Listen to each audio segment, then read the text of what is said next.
రామ్ జే వెబ్కి స్వాగతం. నేను మీ రామ్మోహన్. మొదటిసారిగా మన ఛానల్ చూస్తున్న వాళ్ళు ఖచ్చితమైన సమాచారం కోసం మన ఛానల్ సబ్స్క్రైబ్ చేయండి, లైక్ చేయండి, షేర్ చేయండి. వివరాల్లోకి వెళ్తే విద్యా ప్రవేశ కార్యక్రమానికి సంబంధించి పాఠశాల ప్రధానోపాధ్యాయులు నివేదికను మనం తయారు చేసి సబ్మిట్ చేయాల్సిన అవసరం ఉంది. చూద్దాం అది ఎలా మోడల్ చేయమని చాలామంది అడుగుతున్నారు, అందుకోసం ఈ వీడియో తయారు చేయడం జరిగింది. సో వివరాల్లోకి వెళ్తే నేను మా పాఠశాలని బేస్ చేసుకొని ఎగ్జాంపుల్గా తీసుకొని ఒక నివేదికని తయారు చేయడం జరిగింది. మీరు ఇదే ఫైనల్గా కాకుండా ఇంకా మీరు మోర్ డీటెయిల్స్ యాడ్ చేసి ఇంకా మీరు అద్భుతంగా తయారు చేసుకోవచ్చు. సో మండల ప్రజా ప్రాథమిక పాఠశాల వైఎస్ఆర్ నగర్ నెల్లూరు రూరల్ ఇట్లా మనం రాసుకుంటాం. డైస్ కోడ్ కూడా మనం మెన్షన్ చేసుకొని స్కూల్ కాంప్లెక్స్ కూడా మెన్షన్ చేయాలి. సో విద్యా ప్రవేశం నివేదిక 15/7/2024 రాస్తున్నట్టుగా మనం ఇక్కడ నమోదు చేయాలి. అయితే 27/6/2024 తేదీన మండలంలో ఎంయూగా నిర్వహించినటువంటి విద్యా ప్రవేశ కార్యక్రమానికి ట్రైనింగ్ అటెండ్ అయ్యామని మనం ఇక్కడ పొందుపరచాలి.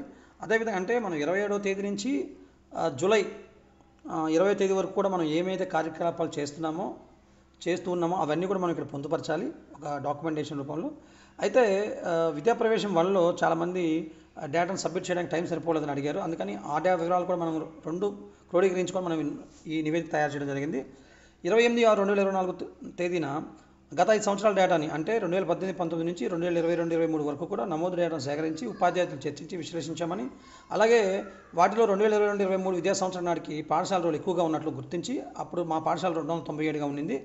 సో గత 5 సంవత్సరాలుగా పనిచేస్తున్నటువంటి ఉపాధ్యాయుల్ని అప్పుడు రోలు ఎలా పెంచారనే విధానాలు మనం తెలుసుకొని ఇప్పుడు కూడా మనం అలాంటి విధి విధానాలను అనుసరించే ప్రయత్నం చేయాలని ఇక్కడ మనం చేస్తున్నామని ఇక్కడ మనం నమోదు చేసుకోవాలి. అప్పుడు అనుసరిస్తున్న విధానాలు వాళ్ళు తెలియజేసినట్టు చూద్దాం. ఇక్కడ మనం గుత్యాధార విద్య, వ్యక్తిగత శ్రద్ధ, క్రమశిక్షణ, ఇట్లా సమయపాలన, ఉపాధ్యాయ సమిష్టితత్వం ఇట్లా ఈ విషయాలన్నిటి వల్ల మనం స్ట్రెంగ్త్ పెరిగిందని వాళ్ళు తెలియజేశారు కనుక ఆ వివరాలు ఇక్కడ మనం నమోదు చేయాలి. అదేవిధంగా 3వ పాయింట్గా 9/6/2024 మధ్యాహ్నం 2 గంటలకు ఉపాధ్యాయులు మరి పేరెంట్స్ కమిటీతో మనం సమావేశం నిర్వహించామని, పై చెప్పబడిన అంశాలన్నింటినీ కూడా మనం చర్చించడం జరిగిందని, సో పాఠశాల ఎన్రోల్మెంట్ పెంచుకునేందుకు మనం చాలా యాక్టివిటీస్ చేయాలని మనం అక్కడ తెలియజేయాలి. అయితే గత సంవత్సరం విద్యా సంవత్సరంలో 2023-24 రోల్ గురించి మనం పరిగణలో తీసుకొని అంటే అప్పుడు మా పాఠశాల 242గా ఉన్నింది. అయితే ప్రస్తుత విద్యా సంవత్సరం రోల్ను 270కి పెంచేందుకు లక్ష్యంగా పెట్టుకున్నామని కూడా మనం ఇక్కడ నమోదు చేసుకోవాలి. అయితే మీ పాఠశాలకు అనుగుణంగా మీరు గత సంవత్సరం రోల్ని మరియు ఇప్పుడు మరి పెంచాల్సిన రోల్ని కూడా మనం మీరు మెన్షన్ చేయాలి. అదేవిధంగా పై లక్ష్యాన్ని నెరవేర్చేందుకు ఉపాధ్యాయులు, పేరెంట్స్ మీటింగ్ కమిటీ సభ్యులతో వర్కింగ్ కమిటీస్ ఏర్పాటు చేసుకున్నామని, సో ఆ వర్కింగ్ కమిటీస్ వివరాలు కూడా మనం తెలియజేయాలి. ఉదాహరణకి విద్యార్థుల లిస్టు తయారీ కమిటీ అంటే విద్యార్థుల లిస్టులు అంటే అందులో ఒక 2 ఉపాధ్యాయులు మనం కేటాయించాలి వర్క్. వాళ్ళ పని విధానం ఎలా ఉంటుందంటే డ్రాప్ అవుట్ లిస్ట్ తయారు చేయడం, ఈ పాఠశాల గతంలో పనిచేసి ఈ పాఠశాల చదివి వేరే పాఠశాలకు వెళ్ళినటువంటి విద్యార్థుల list, never enrol list, anganwadi నుండి బడియుడి పిల్లల లిస్టు కూడా మనం తయారు చేసుకోవాలి. అయితే వీళ్ళ కాలపరిమితి 2 రోజులు, జూలై 1 నుంచి జూలై 2 వరకు కూడా వీళ్ళు పనిచేస్తారు, లిస్ట్ తయారు చేసి ఇస్తారు. సో నెక్స్ట్ మరో కమిటీని కూడా మనం చూద్దాం. ఇప్పుడు మరో కమిటీని చూసినట్లయితే విద్యార్థుల గృహ సందర్శన మరియు అంగన్వాడీ సందర్శన కమిటీ.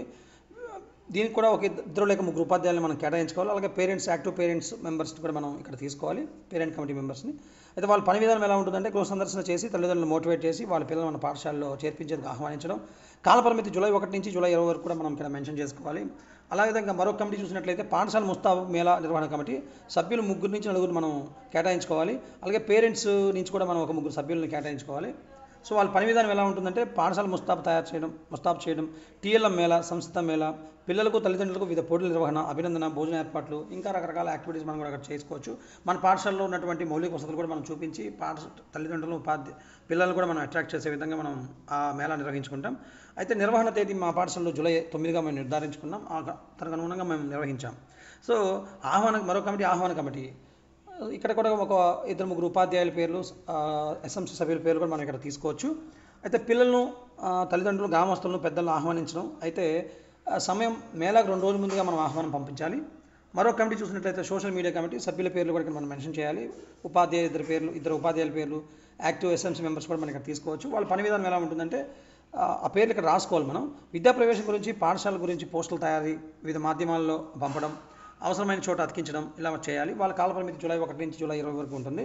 మరో కమిటీ నమోదు కమిటీ ఏంటంటే మన పాఠశాలకి అడ్మిషన్కి ఎవరైతే వస్తారో ఈ యాక్టివిటీస్ ద్వారా వాళ్ళ అడ్మిషన్స్ తీసుకోవడం. ఇక్కడ ఒక 2-3 ఉపాధ్యాయులు ఇక్కడ ఈ కమిటీలో ఉంటారు. ఏ రోజుకి ఆ రోజు నోటీస్ బోర్డులో కూడా మనం రాసుకోవాలి. ఇంతకుముందు ట్రైనింగ్లో మనం తెలియజేసుకున్నాం కాబట్టి వీళ్ళు నోటీస్ బోర్డులో కూడా రాశారు. వీళ్ళ కాలపరిమితి జూలై 1 నుంచి జూలై 20 వరకు ఉంటుంది. రోజువారీ అడ్మిషన్స్ రాస్తారు. అయితే ఈ కార్యక్రమాలన్నీ మనం పాఠశాల నాయకులు 1లో సబ్మిట్ చేయాల్సిన అవసరం ఉంది. 30వ తేదీ 6/2024 సబ్మిట్ చేసామని రాస్తాం. ఒకవేళ సబ్మిట్ చేయని ఉపాధ్యాయులు ఉంటే మాత్రం ఈ పాయింట్ స్కిప్ చేయొచ్చు. అదేవిధంగా విద్యాప్రవేశం పాఠశాల నాయకులు 2 అంటే రెండో ఫేజ్లో మనం ఏమైతే చేసామంటే వర్కింగ్ కమిటీలన్నీ కూడా ఎగ్జిక్యూషన్లో వచ్చేసాయి. సో మొదటి పాయింట్ వర్కింగ్ కమిటీ తమ పనిని 1/7/2024 మొదలుపెట్టాయని. సో విద్యార్థుల లిస్టు తయారీ కమిటీ వారు 1/7/2024 లిస్టు తయారు చేసి గృహ సందర్శన కమిటీకి అప్పచెప్పడం జరిగిందని. సో గృహ సందర్శన కమిటీ వారు 1/7/2024 మధ్యాహ్నం 3 గంటల నుంచి తమ పని ప్రారంభించారని, సమాచారాన్ని ఎప్పటికప్పుడు హెచ్ఎం గారు తెలియజేస్తున్నారని కూడా మనకి ఇక్కడ పొందుపరచాలి. అలాగే పాఠశాల ముస్తాబు మేళా నిర్వహణ కమిటీ వాళ్ళ పనిని 1/7/2024 మొదలుపెట్టారని మనం ఇక్కడ మెన్షన్ చేయాలి. ఆహ్వాన కమిటీ వారు కూడా జూలై 9 నిర్వహించే మేళాకు జూలై 1వ తేదీ విద్యార్థులను, తల్లిదండ్రులకు, గ్రామ పెద్దలను ఆహ్వానించడం జరిగిందని ఇక్కడ మెన్షన్ చేయాలి. అదే రోజున అంటే జూలై 7వ తేదీ మనం ఒక సమీక్ష సమావేశం నిర్వహించుకోవాలి ఉపాధ్యాయులు అంటే ఈ వర్కింగ్ కమిటీస్. ఎందుకంటే ఇప్పటివరకు పనితీరు ఎలా ఉంది, బాగా పనిచేసినటువంటి కమిటీని అభినందించడం, ఇంకేదైనా సవరించుకోవాల్సిన విధానాలు మనం అక్కడ మాట్లాడుకోవాలి. అలాగే సోషల్ మీడియా కమిటీ వాళ్ళు కూడా తమ పనిని 1/7/2024 ప్రారంభించారని, వాళ్ళు చేసిన పనిని కూడా ఇక్కడ మనం మెన్షన్ చేయొచ్చు. అయితే మేళా నిర్వహణ ఇది చాలా ఇంపార్టెంట్. 9/7/2024 పాఠశాలలో మేళా నిర్వహించడం జరిగిందని, పాఠశాల ఉపాధ్యాయులు విద్యార్థులు తయారు చేసిన టీఎల్ఎం వివిధ నమూనాలు ఎగ్జిబిట్ చేయడం జరిగిందని, పాఠశాలలో ఉన్నటువంటి మౌలిక వసతులు కూడా విద్యార్థుల చేత తల్లిదండ్రుల చేత అవన్నీ చూపించేటట్టు మనం ఏర్పాటు చేయాలి. అలాగే ఆ కార్యక్రమాల్లో పాల్గొన్నటువంటి వివిధ పోటీల్లో నిర్వహించినటువంటి బహుమతులు పొందిన అందరినీ అభినందించే కార్యక్రమం కూడా మనం ఇక్కడ చేపట్టామని మెన్షన్ చేయాలి. అలాగే నమోదు కమిటీ ఎవరైతే 1/7/2024 నుంచి తమ పని ప్రారంభించారని, నమోదు వివరాలు ఈ కింద విధంగా ఉన్నాయని కూడా మనం రాయాలి. అయితే 1/7/2024 ఇద్దరు జాయిన్ అయ్యారని, అలాగా 15వ తేదీ వరకు ఎంతమంది జాయిన్ అయ్యారో కూడా మనం ఇక్కడ మెన్షన్ చేయాలి.